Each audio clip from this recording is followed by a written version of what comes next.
And tonight with their babies and their elderly, and they need help that they're not getting. That's the fact in New Orleans tonight, Sean. Shep, how many people are you talking about on the bridge there? Because we see now as we're on the air here this hour, the images of the convoys going in, the armed guards going in, and you see the supplies going in. Why are they not getting to that specific location? I don't know.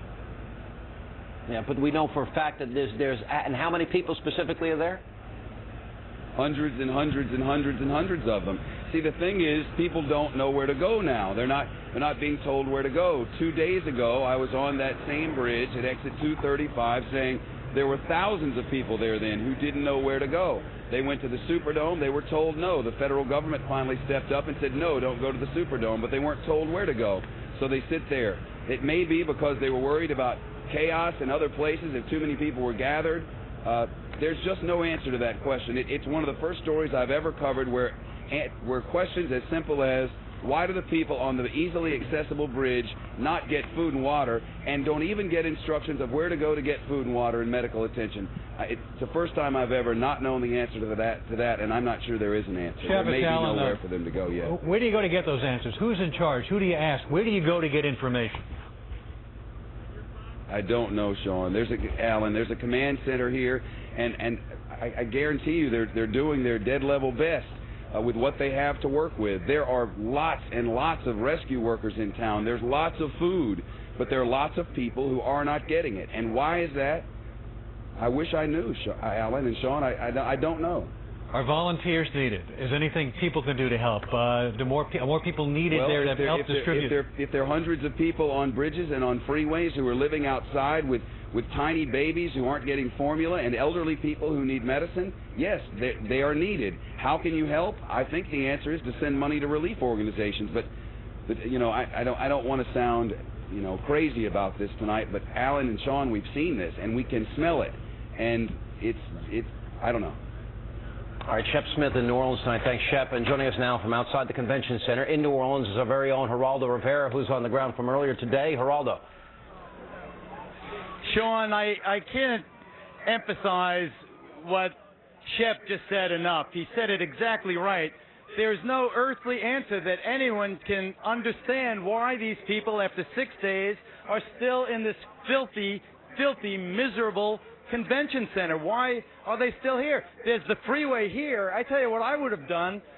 What I would still do, I would say, let them walk out of here. Let them walk away from the filth.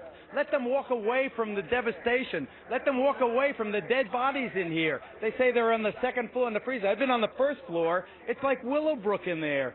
I'm telling you, Sean and Alan, this is, you cannot deny that it's 6 days since this natural disaster befell New Orleans. What has happened since is as bad or worse than what Mother Nature did. It's just, I mean, I can't understand that. I've only been here in Louisiana for less than a day. I left New York yesterday.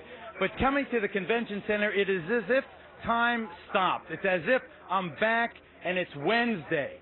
I saw Fox News on Wednesday, and people were here at this building, the convention center, saying, get us out of here, help us, help us. And now it's 48 hours after that, and the people are still here. None of them, as far as I know, not a single one has been bussed out of here. They're all still here. Why is that? God, I wish I knew. I wish someone could tell me. Where are the buses? There are so many buses that could, where are the, we had a flight 159th Fighter Wing, Louisiana came down, and they were bringing in doctors and medical supplies and kicking off the MREs out of the helicopters, but none of the people are there. Look at this. Look at this little baby. There's so many little babies. Here. Tell me, how old is this baby? He's 15 months. 15 months. Okay. I got a baby. I have a baby, and you see, there are so many babies here. It's just not. I mean, it's not. It's not a question of objectivity. It's a question of reality.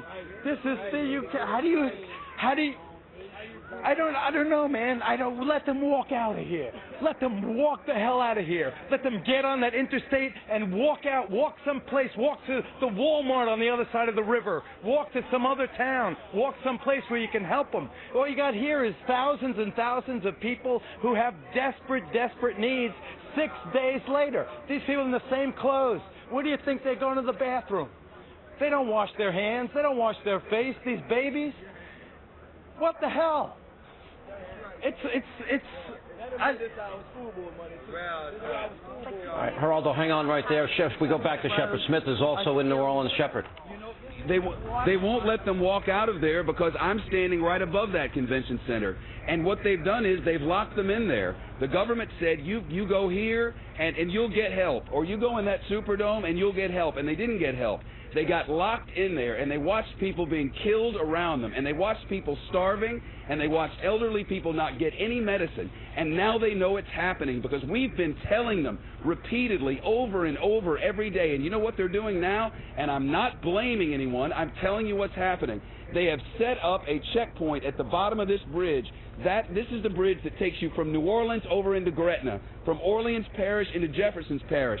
It's the only way out. It's the connection to the rest of the world. And they've set up a checkpoint, and anyone who walks up out of that city now is turned around. You are not allowed to go to Gretna, Louisiana from New Orleans, Louisiana. Over there, there's hope. Over there, there's electricity. Over there, there's food and water. But you cannot go from there to there. I think the government will not allow you to do it. It's a fact. I want to get some perspective here because earlier today, the images were... That is perspective. Hang on a second. That is all the perspective you need. Hang on a second. I want to get perspective in this sense. That earlier today, Fox was showing the images of the convoys, of the people getting in there. With the convoys, there was food, there was medicine, there was water, and there were supplies. So obviously we are getting a lot closer than we were. So what is it going to take? What is the time frame? Is anybody saying that we're going to get that was going in there today to the people that you're talking about? No idea. No idea. Okay.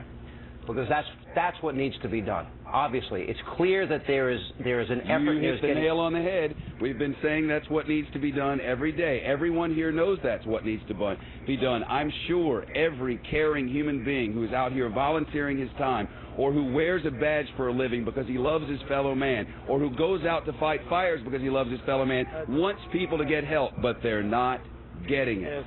All right, we'll go back to Geraldo. Geraldo, are you there? Sean, look. Sean, just take a look. Take a look.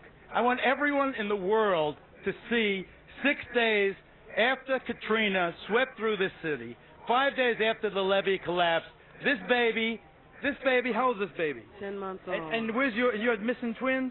Yes, this is my youngest grandson, and this is their brothers. We got separated. All right, they're separate. I hope to God, I'm so glad they're not here. They're not here. They're not here at hell on earth. But here, hold this, honey. What's your name? My name is Anna Lee. Okay. Look in the face of the baby. This is it.